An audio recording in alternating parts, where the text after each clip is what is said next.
The third concept is distance. And the idea here is that if you're promising an overwhelming change, or if you're promising some sort of value that takes a lot of time to realize, like there might be a huge switching cost where people have to set up your ERP, they got to get consultants involved, they got to get their bosses involved. There's a huge discount that happens. The prospect is going to discredit things that are too far in the future, they're too conceptual, because there's less tangibility there, and it lives in the realm of theory, it lives in the realm of concepts. Who knows what might change in the interim? Like, yeah, it seems like a great idea, but I'm not so sure because it's so far in the future. And one of the key ways that you address this distance problem is you just ask for less. You ask for small commitments, and then you incrementally build up to the point where the prospect is able to realize the full value of your product. So let's walk through some examples. Canva, I think, does a great job of this. So once you sign up and you don't pay anything, what you're going to run into is these roadblocks. So maybe you want to do this post on your social media. Well, you'll notice that there is a Canva watermark. So to get rid of the watermark, you have to pay $1.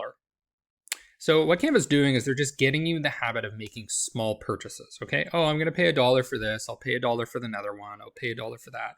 So it's not required that you make the huge commitment of signing up for their premium subscription and pay every single month, right? That's a strong ask. Instead, they just ask for these small asks. Oh, just pay $1 here, $1 there. And then once you get in the habit of doing that, you're going to be like, all right, I'll just sign up for the premium plan. Like, maybe I don't know the full value yet of the entire subscription and what I get access to, but at least I'm able to make that small commitment of just paying $1 to get rid of the watermark. And then it makes selling the premium subscription easier the further along that people are in building this habit.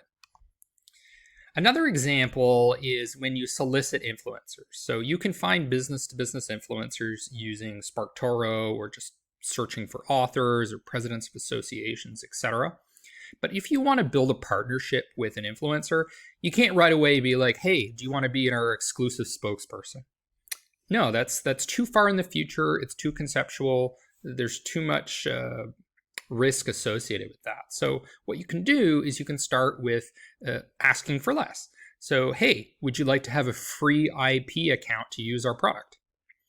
And then if they do that, perhaps we could contribute a free blog post to your blog if you're a blogging guru. And then you might ask for a joint webinar. Okay, there's a bit more involvement here. The person has to actually schedule it. They got to show up. They're kind of half endorsing you by doing co-marketing with you. Okay, well, you like our product now. Why don't you consider, as an influencer, being an affiliate and you'll get a commission? Okay. All right, now the relationship is deepened. So how about we bundle your product with ours and we sell it as a package? And then the final stage is asking for a partnership. So an exclusive partnership is distant. It's very far in the future. It's a big commitment, but let's just ask for tiny little commitments along the way that gradually deepen the relationship that you have with the influencer.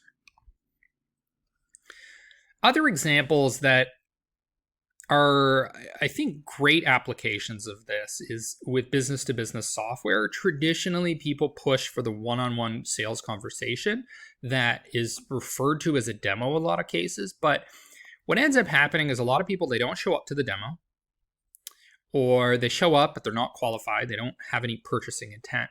The problem there is that you're reaching people who are not actually product aware. They don't know enough about the product to actually want to have a conversation with the sales team. And when they request a demo, well, were they really looking for a sales conversation, or were they just trying to see how the product worked? So companies correctly have moved in this direction, where instead of asking for a demo, they're saying view a product tour. Okay, Adobe's doing that with Marketo, or it could be just like a 3-minute video or something like that. So let's take a look at one of those examples. This is demand-based business-to-business software for account-based marketing. Very small ask. Watch a 2.5-minute video. I think that's what people are looking for when they're actually looking for a demo. And then if you've watched that, you can look for a 20-minute video. So they're gradually building you up to the point where you're going to be ready for the third stage demo, which is the conversation with the salesperson. So you notice here that the first video is not gated. So a long time ago in the course, when I showed you a video being marketed on LinkedIn, we discussed how that's one way to hit people that are further up in the funnel. And that's exactly what Demandbase is doing here. They're filtering out people that aren't ready for a sales conversation. And here they're getting down to the people that are actually interested in seeing the product in action because they understand already at a conceptual level what account-based marketing is and loosely what Demandbase does. And then once they watch this video, then they're product aware. Then they're ready to talk to the salesperson. So it's a very effective way of applying the principle of distance by incrementally presenting people with offers.